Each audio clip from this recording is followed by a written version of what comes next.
Hello and welcome back. And in this video, we are going to be looking at custom fonts. So if you remember during the font conversation, if you go back here in the font, other than all the other options, we also had a system size font and a custom font. Now, custom font takes a name and size. So name property is actually something that you can include your own custom font within the project, or you can use one of the pre-installed font that comes with iOS, and size is basically the size of your font. Okay, so if you go to developer.apple.com/fonts/system fonts, these are some of the fonts that are pre-installed on your phone starting iOS 13.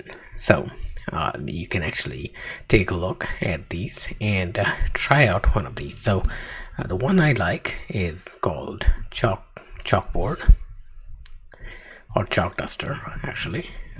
So I'm going to copy that, and all you need to do, basically go back into your font and paste that name with the size that you want. So I want 32 size for this one, and what you should notice is our font to change to that size. Okay, so let me take the other things out here so you can see it better. Okay, so there we go. So that's how you can actually define your custom font if you want to create. Now, these are fonts that are pre-installed on your phone, so they're going to work right out of the box. Now, if you're including a custom font, you'd have to make some more adjustments towards including them into your project and stuff like that. So that's the next topic that we're going to discuss.